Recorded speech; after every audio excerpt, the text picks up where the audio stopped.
Hello, I'm Robin Vincent and welcome to the sunny June edition of Molten Music Monthly.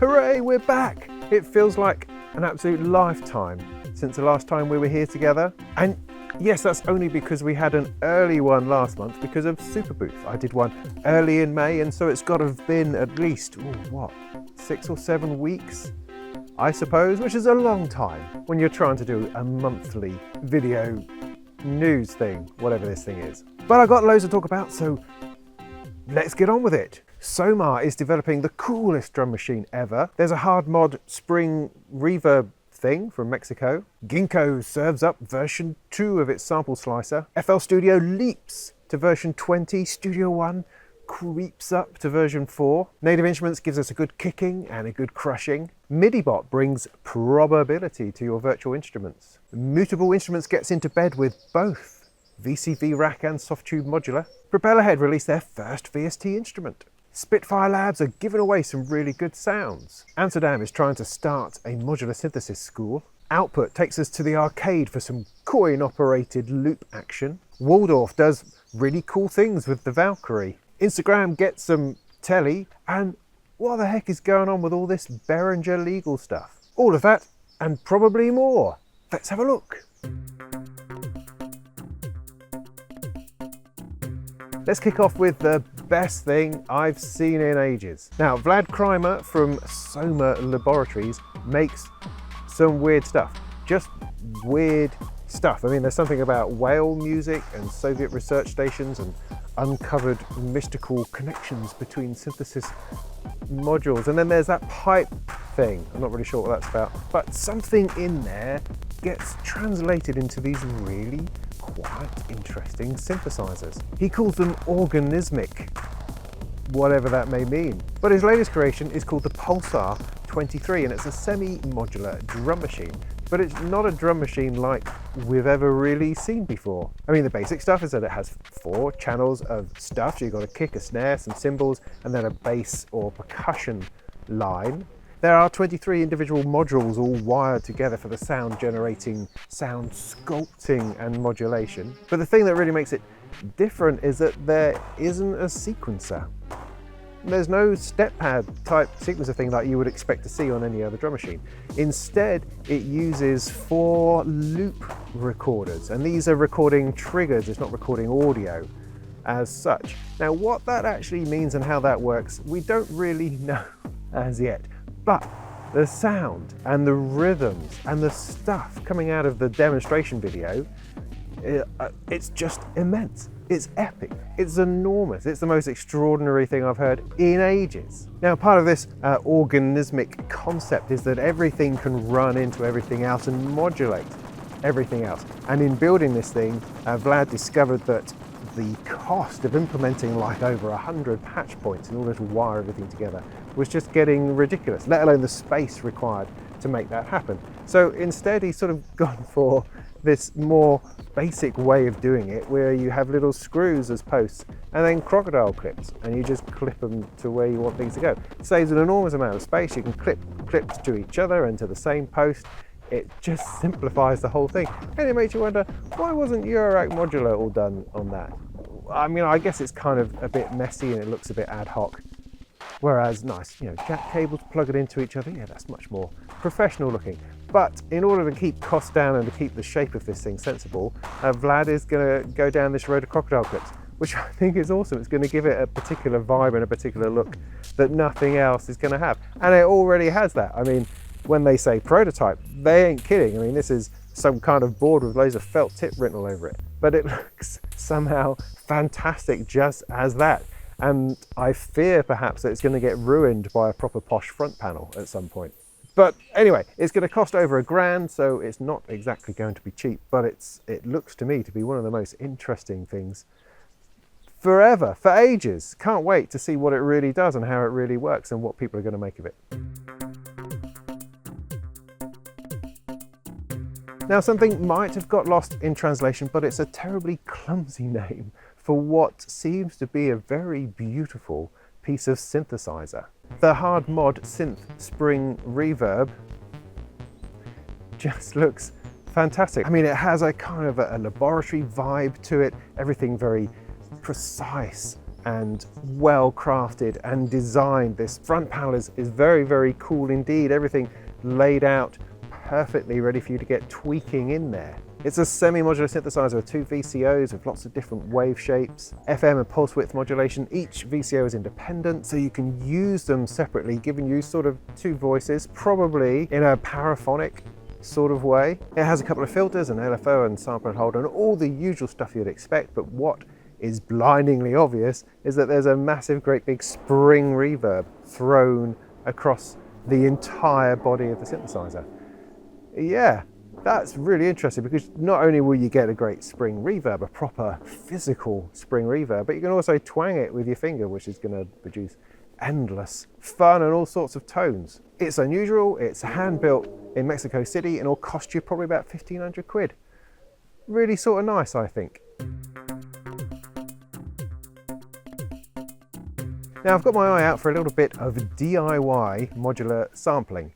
I mean, mostly because I've sort of run out of money for the whole modular gambit, and so modules like the Morphogenie or the Nebula, things like that, are currently a little bit out of reach. So I am exploring the idea more of modular DIY, because the idea of not getting any more modules is completely impossible. That's impossible, that can't happen. And so I just have to do it more economically, and DIY seems to be the way to do that. Anyway, in my keeping my eye out for this sort of stuff, I came across Ginko Synthesiz's new SampleSlicer.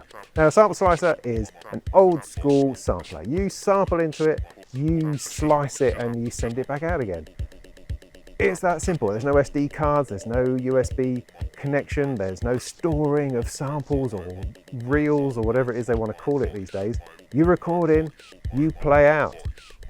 That's it. It's kind of got an inbuilt 16 slice sequencer, so it slices your audio up into 16 things, and then you can play those back in any order, or shorten it, or widen it, or loop it.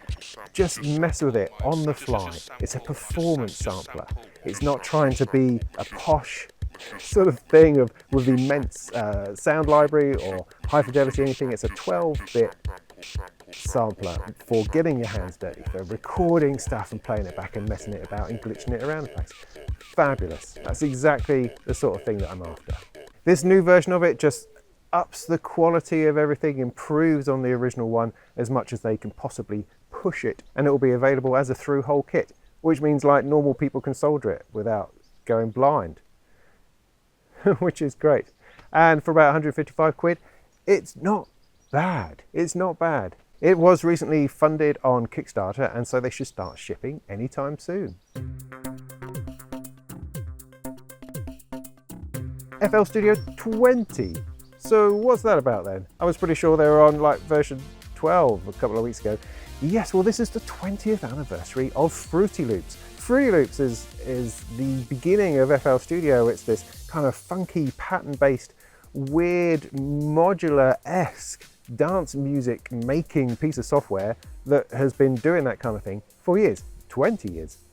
Now, as we see, well before anybody else thought that that was cool, and it's always based itself upon this really simple and yet versatile and cool pattern sequencer, which is behind everything. Anyway, they feel they've come of age, and to celebrate this 20 years of being in the business, they have finally released the Apple Mac version. So, I mean, I often hear that people run boot camp in order to run Windows on their MacBook Pro so that they can run FL Studio. That's what I hear, but they don't need to do that anymore. They can run FL Studio 20 natively on their Apple Mac, and they can even share their projects between Windows machines and other people who are running that crazy PC thing. There's not a whole lot of groundbreaking stuff in the new version, but they have filled up a number of holes. Things like you can now put time signatures into the timeline. You can now freeze tracks. Can't believe you couldn't freeze tracks before. But apparently that's a new thing. They've improved the audio recording, so you can audio record directly onto a track and see that happen, which wasn't really happening before. There's an overview now at the top, and they've brought the graphic editor back into the little step sequencer, so you can do all sorts of sort of modulation and automation things directly within the pattern sequencer. So that's great. Loads of plugin updates, other bits of tweaks and and bits and pieces. FL Studio is a load of fun. It's a very creative piece of software. It somehow doesn't look as posh or professional as many of the other ones, but that shouldn't take away from the fact that it's an enormously fun and creative space. If you've never tried it, give it a go. Really give it a go, because there's a lot of stuff in there that you will not find anywhere else. Studio One has also got an upgrade, but this time it's just one step to version 4. And there are 3 big stories really within this upgrade. There's the chord track, there's patterns, and there's sampling in the sampler. Oh yes.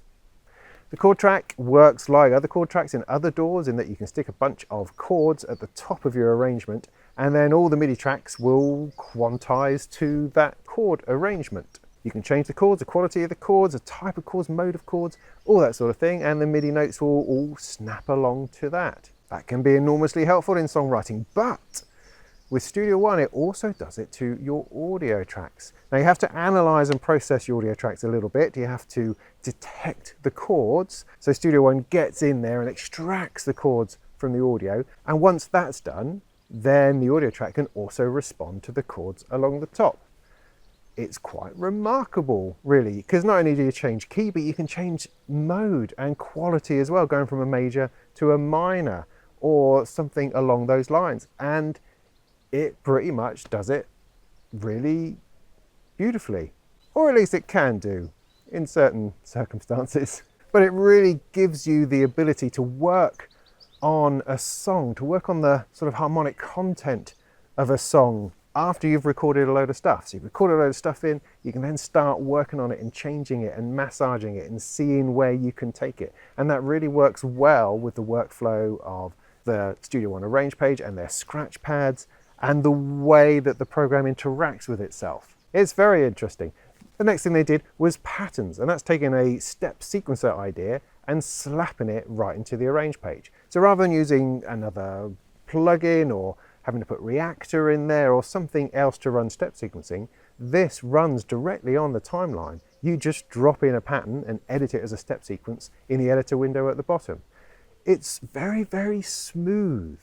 You can have it melodic with a piano roll, or you can have it percussive where you have the drum sounds all down one side. And these tie in beautifully to the new version of the Impact drum sampler, and it feels very heavily integrated into the larger Studio One workflow. One of the great things about it is that you have an automation lane at the bottom which has things like probability and repeat, as well as automating any parameter you like for whatever virtual instrument you are currently using with that pattern.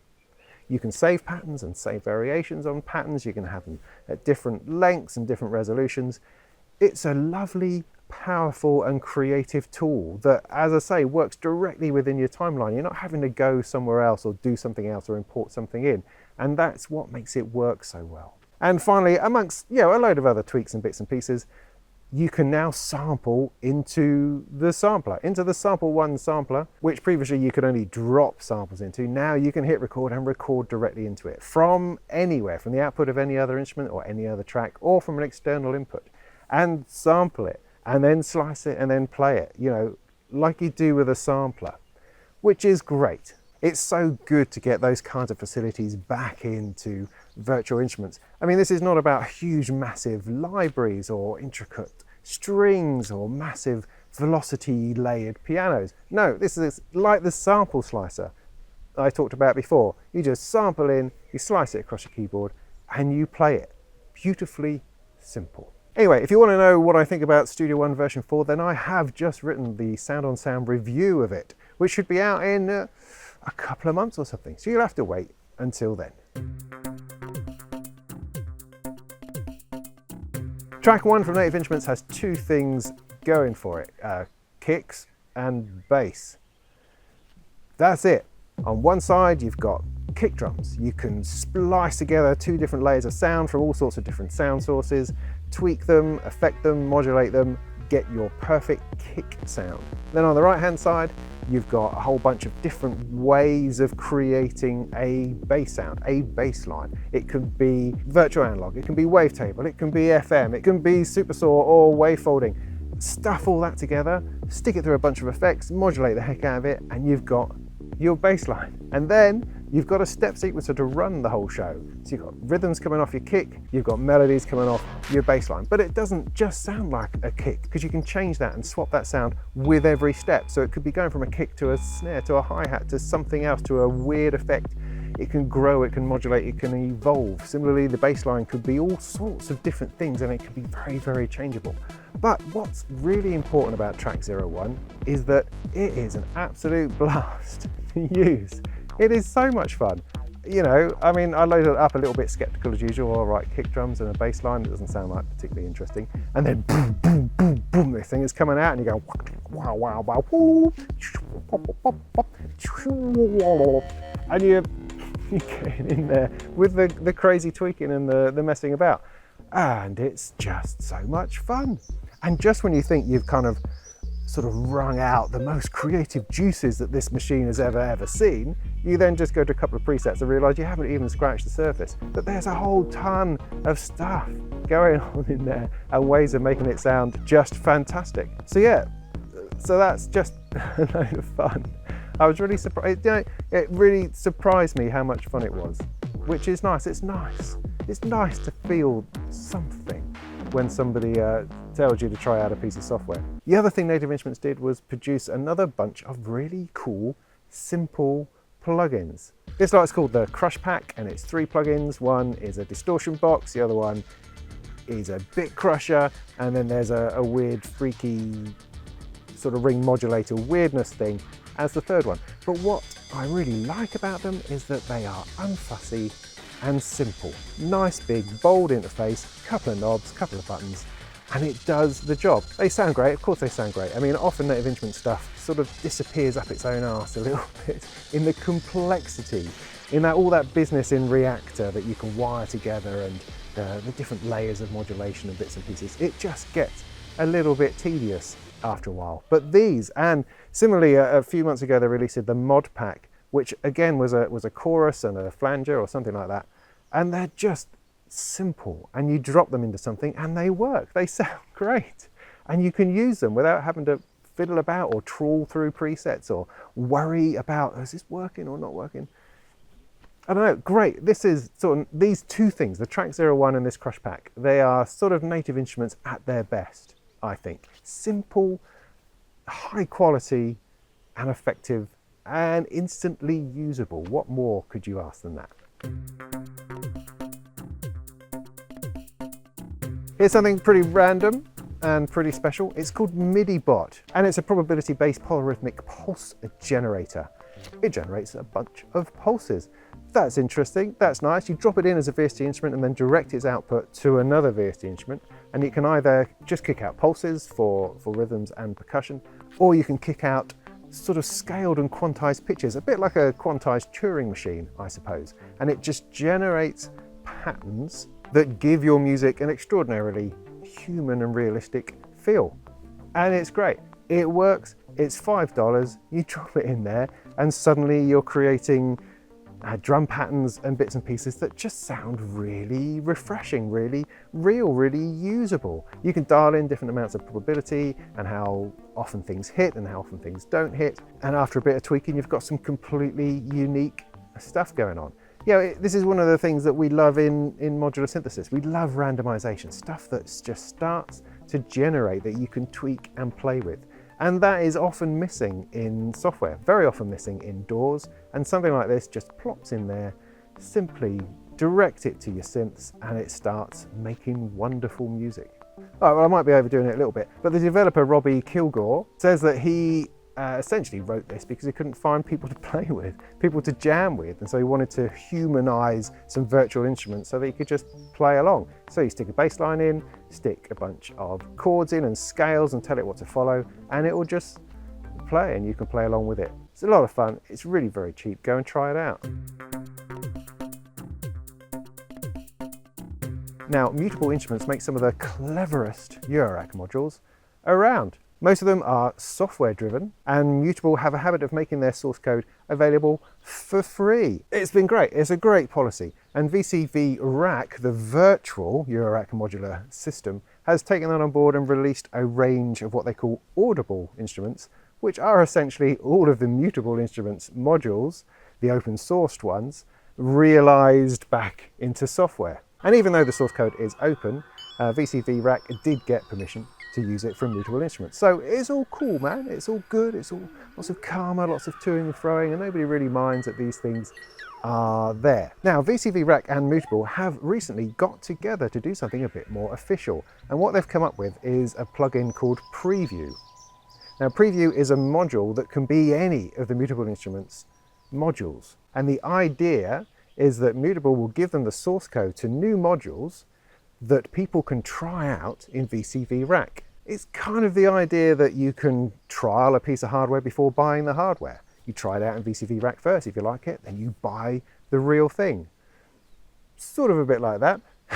But also, it means that you get the power and awesomeness of a recent Mutable Instruments module within VCV Rack directly. But currently, if you buy the Preview plugin for VCV Rack, the proceeds of which are all going to charity, it will come with the Platts oscillator, the new Platts oscillator. And so you get to play with that for 20 quid within VCV Rack. I mean, that's pretty awesome all by itself. But the concept will be that the Preview plugin will get the source code long before it gets released to open source. They won't get it immediately something is released, but they'll get it before everybody else. So it's a great place to try out a Mutable Instruments module without actually having to buy the hardware. I mean, of course, this raises the old spectre of the software-hardware debate, and I don't know if I really care that much anymore, but I don't honestly feel that it will cannibalize on hardware sales. I think VCV Rack is awesome because it's so accessible, it's so cheap, and anyone can use it. And you hear lots and lots of stories of people having started with VCV Rack and are now moving into the hardware, because the draw of hardware is not just having tons of stuff to play with or just having the sounds or the sonic palette. It's about getting your hands in there. It's about touchy-feely stuff. It's about the restriction of just having a bunch of modules and a fistful of patch cables and seeing what you can do with that. And so there's no way that software can in any way compete with that. They just end up becoming their own thing, their own ecosystems, their own way of working. And I don't see why they have to be competitors. You can use both of them, one or the other. Who cares? It's all just sound and making stuff. Meanwhile, back in the posher, more professional world of Softube Modular, which is sort of VCV Rack for people who like to pay for their gear, Softube have officially licensed Mutable Instruments Clouds. So Clouds is their texture synthesizer, their granular kind of reverb, pitch shifting, delay, weird thing that absolutely everybody who has Eurorack has had or does have. I had one for a while, but I just didn't like it. But let's not go into that right now. Softube Modular have acquired Clouds, and this is the real version. It's not just an open source copy, it's not a clone, it's not a replication, it's the actual thing supplied by Mutable Instruments with all the branding and the front panel and everything else as well. It's an official version of Clouds. Now, Softube Modular have other brands in there as well, like Buchla. They have 4MS, IntelliGel, Dopfer. And that, I think, is Softube's angle with this, that they are not trying to give you the most enormous Eurorack you could possibly think of. They are trying to provide a more authentic experience, something which is as close to hardware as they can possibly get. And that is absolutely where their strength lies. So hopefully this means that other Mutable stuff will also be along, because it's a great fit for them, I think. And certainly it's great seeing multiple instances of Clouds all running into each other to create these enormously annoying granular synthesis texture thingies that I can never quite understand. So yeah, software Eurorack is still a really interesting thing, which makes me wonder what has happened to Cherry Audio and their voltage modular thing that we saw at NAMM. What's going on with that? Where are you guys? It's been 6 months, I think, since we saw it. What's going on? Let me know. Let me know. Now, this is the second thing that Propellerhead said would never happen. The first one was VST support. That would never happen, not in reason, no siree. And then that's what we found. The second thing is they're never going to release anything as a VST instrument, which now they have. Their new sort of flagship spectral wavetable crazy synth called Europa has been released as a VST plugin. 1 second. Sorry about that, it sounded like our guinea pigs had just stuffed up a cat. Europa is a decent, fully featured, versatile, packed full of sounds, kind of crazy, spectral nonsense software synthesizer with 3 sound engines, 30 different ways of making those sounds and 24 filter types. Running into whole loads of modulation and effects. Yeah, it's a good thing. You can even try it out for free within a web browser. Go to the Propellerhead website, go to the Europa online version, and you can play with the sounds and audition them and try them out. That's pretty phenomenal. Now, if you're a Reason 10 user, then you get Europa VST for free, which is awesome. If you're not, it's going to cost you $99, which is kind of a lot, perhaps only because that's not far off the upgrade price to Reason 10 anyway. So if you're a Reason 9 or a Reason 8 user, then if this interests you, then perhaps just getting the upgraded version 10 is your best bet, and is probably what Propellerhead are really after. If you don't have any Propellerhead stuff at all, then just consider it as a decent software synthesizer that's worth playing with.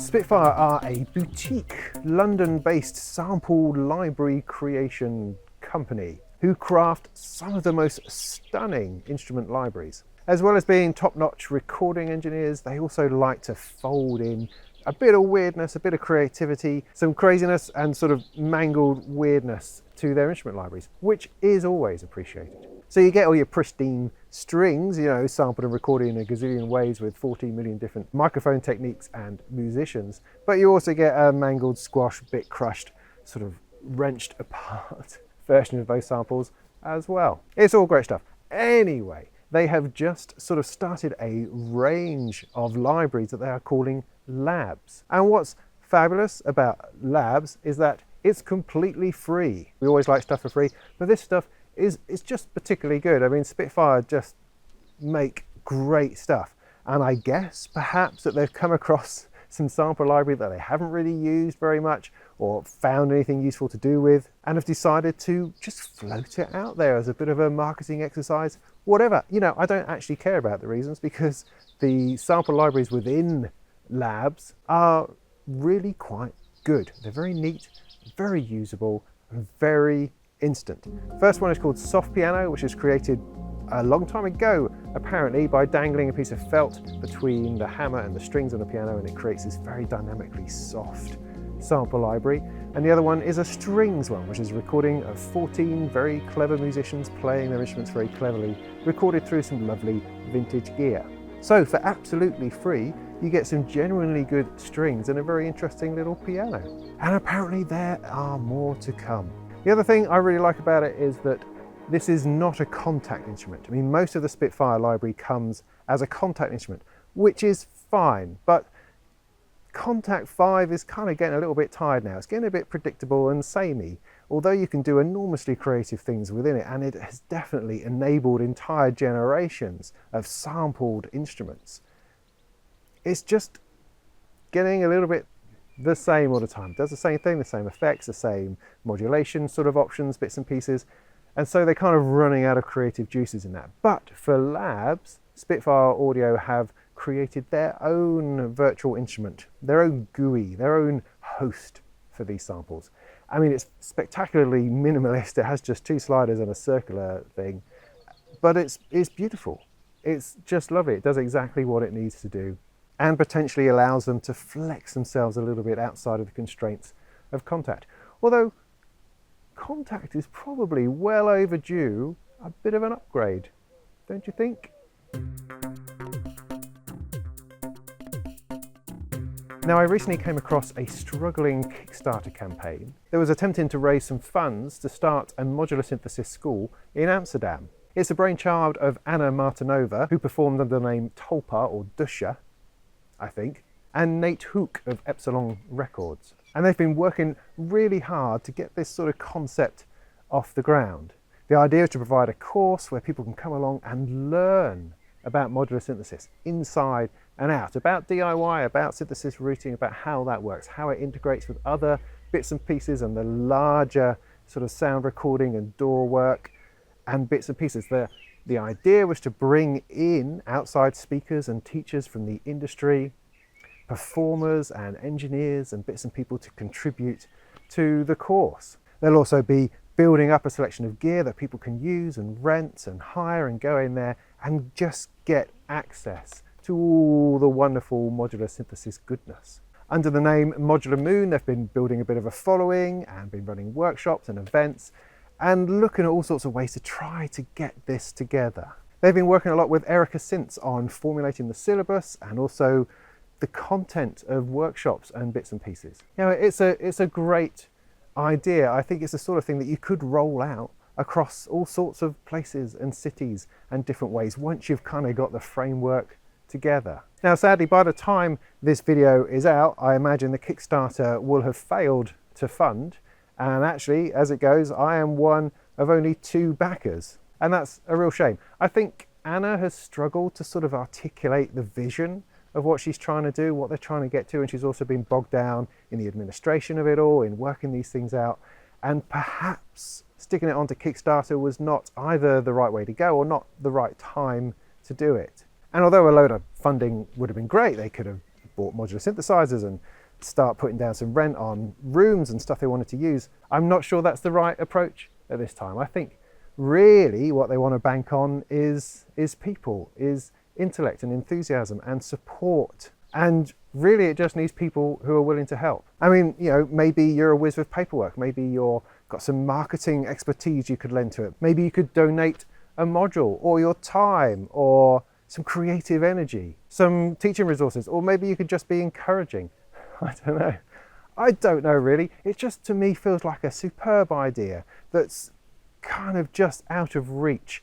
And yeah, I just get the impression that Anna would appreciate some help and support, because I believe in here somewhere is a really neat and useful idea that's not only just, you know, cool and groovy because it's about modular synthesis and about teaching people about this awesome world in which we find ourselves. It's also something which I reckon you could package up and sell to all sorts of places. So it could be, you know, a genuine sort of business opportunity. I would certainly love to start one in Norwich. So if any of this appeals to you at all in any way, because I don't really know where to go from here, then please just drop Anna a line. Her email address is here, and just say that you want to help and how can you help. And who knows what might happen with that. Output love a bit of a tease, and they went full force on this latest product, claiming that it's the sort of thing that's going to revolutionize and change the way you make music forever. Well, as you know, I adore this kind of marketing hype. That's just right up my street. So what is it? What is it? Well, it's called Arcade, and sadly, it's not an 8-bit chiptune generator. No, it's a game-changing bunch of loops. Oh yes, it's a bunch of loops. It's a loop CD. It's a whole bunch of loops that you can play. It's very exciting. It's changing the game. But of course, it's more interesting than that. No, honestly, it's more interesting than that. It's a loop manipulator, a loop synthesizer, if you will. Arcade has all these product lines, which are like categories, I suppose, with names such as ingredients, particles, obsidian, modular circuits, and so on. And within each of these product lines, you get a bunch of kits, and within each kit, you get about 15 loops that are spread across 2 octaves of your keyboard, and you play them and it makes loops and sounds and stuff. Then on the screen, in actually a beautifully designed graphical user interface, you have 4 macro sliders, just the 4, and they do different things depending on which product line you're in, although the interface is identical on all of them. So it might control something like, oh, I don't know, the speed of a modulator, or the decay, or the reverb, or the depth of grit, you know, those sorts of things. And then they have 3 modifiers, which are kind of self-explanatory. There's a repeat, there's a playhead, and there's a resequencer. And you can trigger those using the black notes. So the white notes trigger the loops, the black notes trigger the modifiers, and you've got a few sliders in order to move things about and manipulate your loops. That's great, that sounds all right, it sounds like fun. One really great feature is that you can also dump your own loops in, so it becomes a manipulation engine for your own loops. So it all sounds pretty cool. It sounds like a loop-based virtual instrument. So where does all the game-changing bit happen then? How is it revolutionizing my music? Well, Output, in their wisdom, has decided to stick all the content in the cloud, first of all, and then they've decided to charge us $10 to access it every month. Oh yes, it's the dreaded subscription model. It seems to be the future, so we're told. Well, the cloud system idea is that rather than having to install a whole load of content onto your hard drive, you can now access it directly within the GUI online and just download the loops you want to use. So you can audition them and stream them online and then download the ones you actually want to play with. One of the reasons they give for this is because they reckon that installing sample library is really tricky. Well, you know, not really to anyone who's ever used a computer for more than 5 minutes. But anyway, what this really does, I think, is it allows them to control the contents. You've never really got the content. You know, it's all stored somewhere else that you just get in drips and pieces, and they can very easily turn that off, which is where the subscription model comes in. So for $10 a month, you get access to everything, and they are claiming that they are adding new content every day.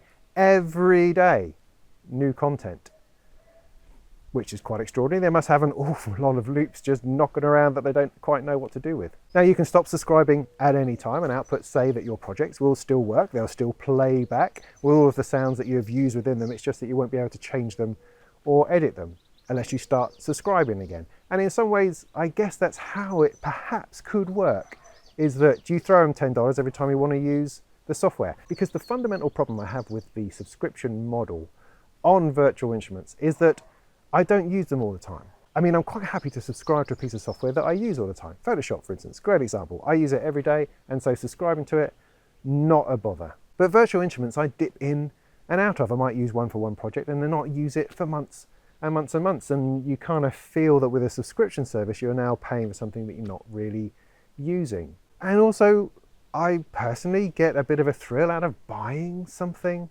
You know, I might save up for it or budget for it or make allowances for it, get it together and then go, bam, I want to buy this thing, and then it's mine. Then I can use it forever in whatever way that I want, or not, and just not use it, you know, because it's mine, because I retain power and control over that. With a subscription, you don't get that feel at all. However, as I say, you can stop using it and then cancel your subscription and then resubscribe. But there's a level of faff involved in that just annoys the hell out of me. I mean, far more faff than installing a blooming sample library. You know, I also worry about live performance when using cloud content. I mean, when I'm practicing for a live performance, I do try to go through everything, but there's been a number of times that I've forgotten things or not got things quite right. And if you're at a gig where you've got no internet access and you suddenly find that you forgot to authorize your plugin to allow you to take it offline to do it, or you haven't downloaded quite all the loops that you were going to use, it's just, there's so much room for disaster, you know. Whereas if I've got the whole content on a drive, I can take that with me and I've always got it. I don't know. I mean, another flip side is that you could go to a mate's studio and install and run it and log in as you, and it would allow you to use Arcade within their system because you subscribe to it. You can install it and use it on anything provided that you are logged in, I suppose. I don't know. But one particularly awesome thing is that Output have offered it to us for free for 100 days. So if you want to try it out, if you want to see whether these loops are any good, you want to see if the manipulation engine is any good, and it's something that you might want to carry forward, then go and try it out. 100 days, that's an awesomely long time to give it a try, and then perhaps throw it $10 every now and again when you want to use it. Maybe that's the way it should work. I don't know. What do you think? Why don't you tell me? Set me straight in the comments below, as you always like to do.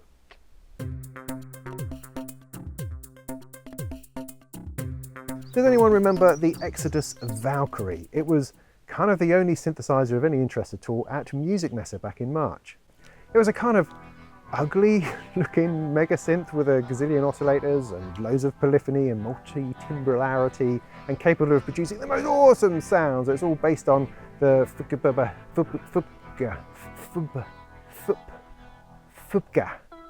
you know, the field programmable grid array, not a DSP computerized chip thingy. It had really posh technology inside which allows it to process extremely complex sounds. All right, it's the future, apparently. Anyway, it's an immense synthesizer, but it came across in most of the demo videos pretty sort of clumsy and uninspired. However, the CEO of Waldorf stumbled upon it and thought it was fantastic. I mean, that's quite an endorsement all by itself. And so Waldorf have now sort of embraced it, have pulled it into the fold, and the first thing they did was rename it because the name was just bloody awful. And they've now called it Kyra.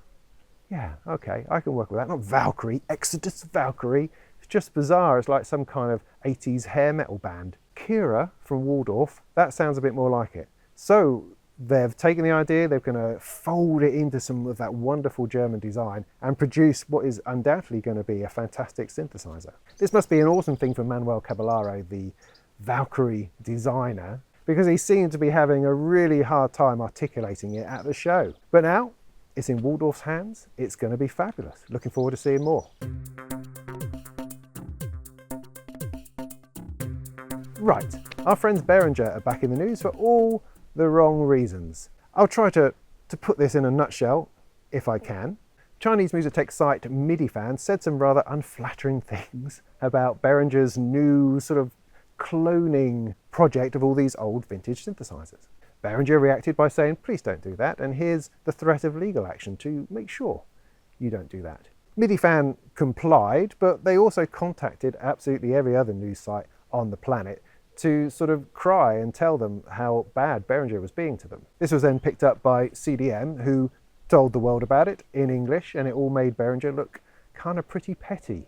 Midifan was also claiming that Behringer were targeting them because they reported on a strike at the Music Tribe City factory. Yuli Behringer then responded on Facebook and claimed that Behringer gets a load of bad press because they don't pay for advertising. And then he put forward a very different account of what happened with the strike and how they sort of lovingly resolved it. I wrote about this story on Gear News, which then sort of translated to Facebook, which generated this sort of brawl of discussion, and there was plenty that people had opinion on. Apparently there are lots of Behringer haters out there, people just waiting to step in and go to Behringer. There's also lots of people trying to tell me that I'm a terrible journalist, which is nice. And there was plenty of arguments over exactly what the translation was of these words that Midifan had used that caused offence in the first place. Meanwhile, and sort of strangely coincidentally, Behringer just lost a libel case against Dave Smith Instruments and a bunch of Gearslut's forum users.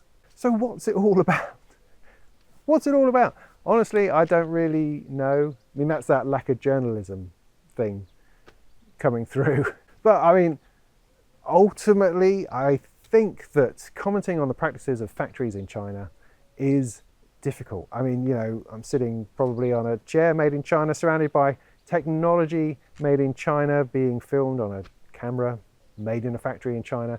And so what could I possibly say about manufacturing practices in China that's not going to have an impact on absolutely everything else that I own and say? So I have no idea what's right and proper in China as far as factories are concerned, and as far as striking goes. All we can go on is what we read. But I also don't think that Midifan needs really to use the strength of language that it did. You don't need to be personal, don't need to be nasty. We can all formulate an opinion and offer criticism to things, but you know, there are limits to that if we want to stay in some kind of civil society. But then on the other hand, Behringer, although they had every right to be upset, I don't think that legal action was their best move. It's just not going to do them any favours. I mean, Yuli has done amazing work on forums and on Facebook and other social media, improving the view of Behringer to the wider community of synthesizers. He's engaged, he's been open, he's been transparent, he's invited everyone to look at what they're doing, to contribute to what they're doing, and to get excited about the possibility of owning some really cool vintage synthesizers at a ridiculous price level. And all of this engagement does him a lot of credit. And so his sort of bite back against media websites and the sort of glossing over of what happened with the strike at the factory just seems counterintuitive to that. It just seems to work against him. I'm just not quite sure where his head's at with trying to do that. All this really good work that he's been doing has just suddenly become undermined because they're coming across as being petty and bullish and trying to hide stuff. And losing the case of Dave Smith is, you know, a case in point in that they're trying to control the message on open forums and in open discussion, and you can't do that. I mean, it's very, very important that we should be able to criticize products and criticize manufacturers in an open internet forum without threat of legal action. That has to be possible. And thankfully, the courts in this situation have upheld that. It's also good not to be nasty to each other, regardless of what you think of a manufacturer. Because these are all people, you know, man, it's all people. So anyway, you know, I mean, Behringer needs to just to pull its neck in and stop getting legal with things and put this nonsense behind them. MIDI fan needs to stop being a dick. There you go, that's solved. And finally, Instagram Telly is here. Yay, how exciting, woo! Or at least I thought it was interesting, but how wrong I was. I was completely oblivious to this undercurrent of absolute hatred for the art of the vertical video. Apparently it's a disaster, it's a modern day evil, it's the worst thing that you could possibly do, and it's going to destroy the internet and the lives of small children. Yeah, I get it, I do. I mean, vertical videos in a landscape world, in a landscape environment, is pretty poor, it's pretty rubbish. It's not using the space, it's annoying to look at with all those big sidebars and bits and pieces, and so it's much better if people shoot in landscape. If you're using YouTube, which is a landscape format, or Facebook, or any other form of video which uses that orientation. Absolutely, why would you use vertical video in a landscape environment? It just doesn't make any sense. But Instagram Telly, IGTV, is a vertical format, and so it fits perfectly. You don't have any of these strange bands on the side. It sits there and is lovely. I don't know. Anyway, by all means throw things at me, you know, tomatoes, rotten stuff, bad comments, whatever you like. I thought the Instagram Telly thing was pretty interesting. Anyway, but also, you know, I'd like to throw out the idea that modules in Eurorack, modular synthesizer, are inherently in that format, aren't they? Anyway, enough of this talk. I just thought it was interesting. It's yet another platform to do things on. Do interesting things with it or not. That's entirely up to you. Right, are we up for another live stream? Now, the idea of the live streams was to give us a space to discuss. Although, you know, I say that it's a discussion, but it's really just me on camera talking about stuff prompted by comments that you make online. But that seems to work. I seem to be able to fill the time without too much bother, but then I can be a bit of a talker, I suppose. But if we can't find anything to talk about, then I'll just try to make some music. But here's the plan for the next live stream. It's going to be this Sunday, that's the 1st of July, 8 PM British summertime. It's summertime. So whatever it is in whatever planet you're on, I will be there. I will generate the event on YouTube, so you can go and sign up to that and wait for it to occur, and we will try our best not to screw it all up with battery problems or weirdness and stuff. We'll just, you know, but if you get there and nothing's happening, then just wait and I will sort it out, I promise. So let's pencil in as many sort of contentious topics as we can. Let's talk about vertical video, as I've just mentioned. Let's talk about Behringer. Let's talk about subscription modules. Let's do all of that kind of stuff.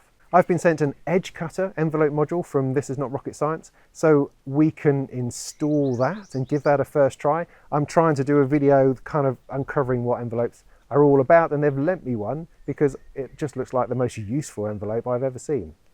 And hopefully it will help me actually understand them. So I'll install that live on Sunday for the first time, and then we can talk about whatever anybody wants to talk about, or I'll just fiddle about and make some music. So be there, 8 o'clock this Sunday, July the 1st. It'll be great.